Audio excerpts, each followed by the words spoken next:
Welcome to part one in our lesson on Android Common Services and Apps, which presents an overview of object-oriented frameworks. After you complete this part of the lesson, you'll understand what an object-oriented framework is in the context of Java and Android, and you'll also be able to recognize common examples of frameworks in Java and Android.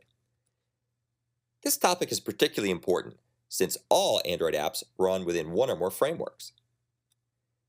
Let's start with an overview of object-oriented frameworks. An object-oriented framework, or framework for short, is an integrated set of components that provide a reusable architecture for a family of related applications. Frameworks are defined by three key characteristics. First, they exhibit inversion of control, or IOC, via callbacks. In particular, the framework controls the main execution thread, and it also decides how and when to run the application code. This inversion of control is often called the Hollywood principle, which states, "Don't call us, we'll call you back." Here's an example from the Android Hammer concurrency framework, where the Android looper dispatches a handler, which then in turn dispatches a runnable. The runnable that's dispatched via inversion of control doesn't know or care how or why it was called back. It just knows how to perform its computation. The next characteristic of a framework we'll discuss involves integrated domain-specific structure and functionality, which provides capabilities that can be reused in one or more domains. Not surprisingly, many of Android's frameworks focus on domains associated with mobile apps and mobile services. For example, the Hammer concurrency framework provides domain-specific functionality for concurrent Android programs. The various components it provides to do this include things like message queues, messages, handlers, loopers, and runnables. This application-specific functionality can systematically reuse the framework components because it doesn't have to implement it. Another characteristic of a framework is their ability to provide a semi-complete application. This is done via hook methods that are used to plug app logic into the framework. Hook methods typically implement patterns, such as template method, that customize the framework components via the hook methods, which are virtual methods that can be overridden by the application components to carry out their computations. This semi-complete application is also used to mediate interactions among the common abstract components and the variant concrete classes and interfaces. For example, Java Runnable is an abstract interface that is used to provide the basis for concrete variants that implement the runnable and override the hook method.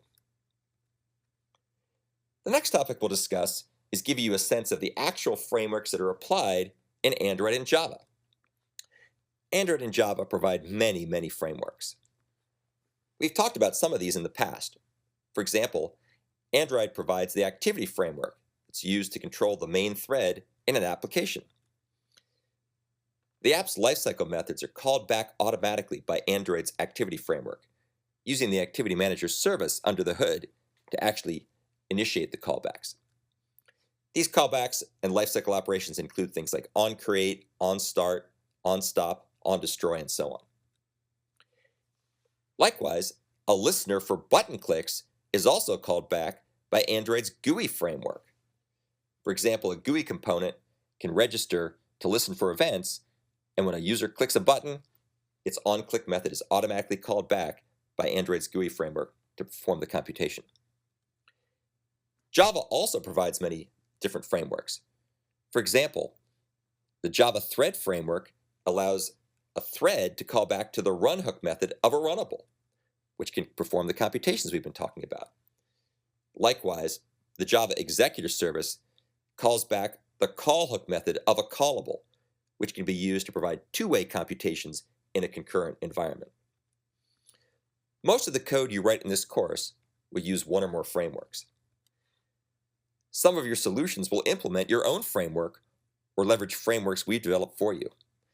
It's important to remember that all Android apps run inside one or more frameworks, so understanding these concepts is essential to making sense of how Android works with inversion of control, its integrated domain-specific functionality and structure, as well as its ability to provide semi-complete apps that you can customize to provide your own solutions.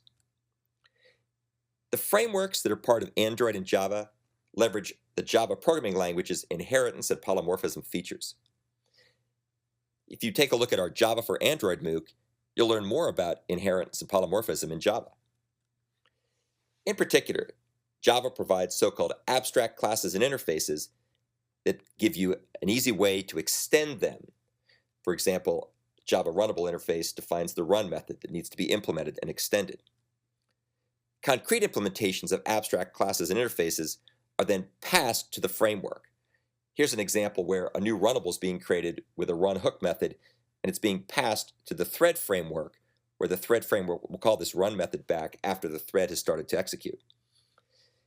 This is an example of using an anonymous instance of an anonymous inner class. That's one of the Java features that was available in Java 7 and before. Here's another example that uses an anonymous instance of a lambda expression, which is part of Java 8 and is now supported in newer versions of Android. As you can see here, a lot of the syntax that was required to do the inner class implementation has evaporated, and we're mostly just providing the actual computation, which is then handled appropriately as a lambda expression by the underlying Java 8 runtime environment.